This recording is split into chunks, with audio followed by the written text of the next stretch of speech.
2 people are dead and 1 lane remains closed here on I-81 southbound in Schuylkill County. If you take a look behind me, this is the education center here at the Lands at Hillside Farms. Everyone crying and screaming and begging for answers. A devastating morning here in Nescopec. And as soon as we get those answers, we will be relaying them right here on air and online at pahomepage.com. I am live via my cell phone right now because I wanted to do a driving shot to show you exactly what the roadways are looking like right now if you were to head out for your morning commute. So I'm going to flip the camera here and let you take a look at the North Scranton Expressway. They just reopened the inbound lanes of the North Scranton Expressway, but the outbound lanes still remain closed after a tractor trailer rolled over around 8:20 this morning. No! Yeah! Let's go! Now it's escalated to an armed man being wanted for arson and vehicle theft. You could definitely see there is snow on many of the roads here, so you might want to give yourself a little extra time heading out the door this morning. And we got our measurer here, so let's take a look at exactly how much snow we got overnight. A state police fire marshal has been called to the scene to try to determine the cause of the fire. Hi, we got some mail. Yes. I'm here on the corner of Scott Run Avenue and Route 611, where the roads are blocked off for what we're being told is an active police situation. Lori Griffiths here. You woke up this morning to see all this happen. What did you see? All right, where'd you go? Oh. Back roads and side streets that froze overnight. So as you can see, here's an example in Wilkes-Barre. I could slip and slide and basically ice skate in my boots all over this. Several cars are already equipped with these dash cams, but they only show what's going on in front of the car and right here in the back seat. This morning, the U.S.'s longest war has officially come to an end. The Taliban now have full control of Afghanistan, and the last U.S. troops left the country. And the next mural will be in Pringle, with 3 other locations to come. How great is this? We talked about how we love the one that just came in Wilkes-Barre, and it just really brightens up the city. One person was injured in Luzerne County when a car skidded off the road and into a house. All right, so I have been enjoying these warm temperatures, but you're telling me it's going to change, Thomas. Concerns over the spread of COVID-19 is leading to long lines at testing sites. WBRE 28, WYOU 22, Eyewitness News I-Team reporter Andy Mahalchik joins us live from Kirby Park, where people have been patiently waiting to get tested. Andy. What appears to be the remains of a small child have been unearthed near Williamsport. It has been 2 months since Governor Wolf ended all mask mandates in the Commonwealth, but now that has changed. A new program is assisting nurses who've been helping in the fight against COVID-19, and it could make a difference in their finances. In other news this morning, President Biden is set to update the nation on the U.S. response to a new COVID variant. And thousands of families will have a Thanksgiving meal today thanks to a decades-old tradition in Lackawanna County.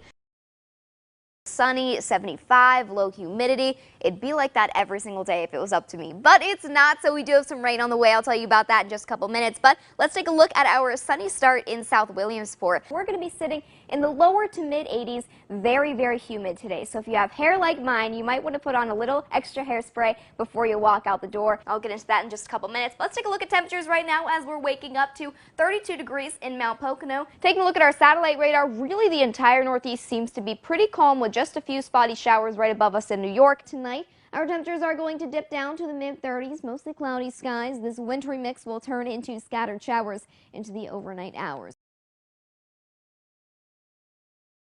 I'd say, why can't I stay clean?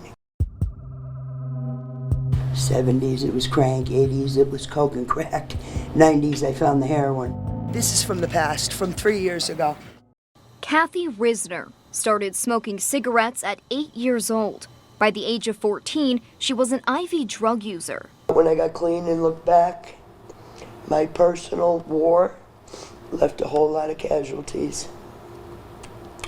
There was bodies strewn everywhere, like the hurt and pain, because it's my family, good friends. She struggled with substance abuse for decades, until she came face to face with Judge Michael Barrace. Judge Barrace, I always said, had jokes, because I said, oh great, I'll make 3 release. I went from 1 long-term back-to-back rehab to another long-term back-to-back rehab to a center. I thought, this man is trying to kill me. But this man, he knew what he was doing. He knew that if he sat me down long enough, because here I am, Your Honor, I realize I'm in a fight for my life. Years later, she's back in the very same courtroom reading the many letters she sent to Judge Barrace from prison. He kept every single one. I said I've been doing a life sentence with this disease, and in turn I lost a piece of my heart and my soul. Now she's coming face to face with him again, but this time to say thank you. You showed me compassion and said, listen, you're not doing this up here. Go sit down, go sit down. And I did. Well, and it saved my life. I'm very happy for you. Here I am. You don't necessarily see it every day, but that person that's using every day is dying. And fortunately for us, all of a sudden we see someone like Kathy coming back in. It's like coming back to life. If you're still breathing, there's hope. If you're still breathing, there's hope. If you hang on, just hang on. Them bad times will pass. Them urges to use will pass.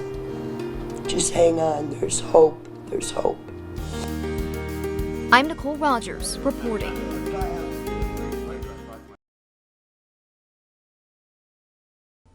Where I'm pointing, you can see the bullet entry hole. 16-year-old Lorenzo White was woken up to the sound of a bullet coming through his mother's bedroom around 1:15 Friday morning. I heard gunshots outside my house, and I heard a bang, and I ran to my mom's room, and there's a bullet hole in the house. That bullet hole, the result of a confrontation between Pittston police and two men at Davis Alley and Butler Street. What was described by the officer, he hunches over a little bit and begins to go diagonally across the street.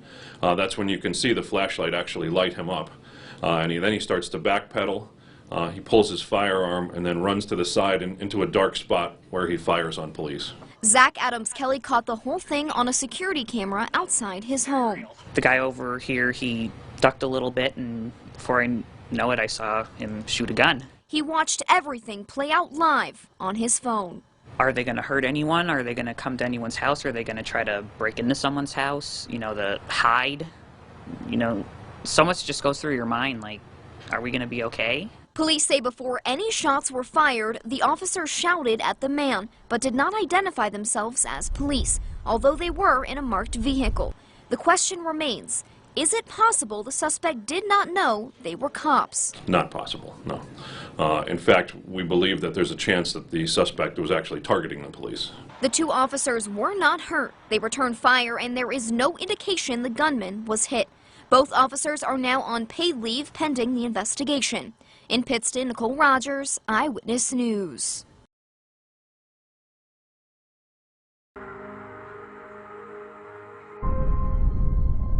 Saw the snow blindness, and that just I was like, oh.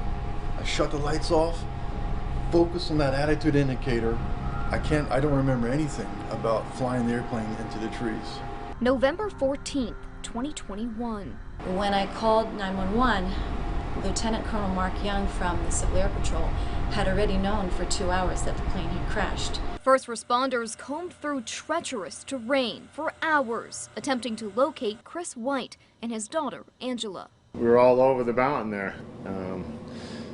Then we were just, for the longest time, we were just standing there waiting. Then this coroner came in from the iPad, and Sergeant Richards, and we all got it, and like, well, let's go. So we went in for it.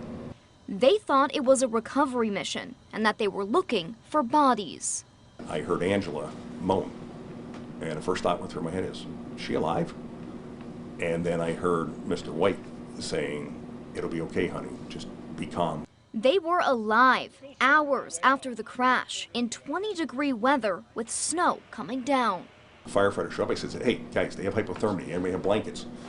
And they went, Sarge, we thought this was a rescue. We didn't bring anything. And I'm like, take your coats off. Put your coats off.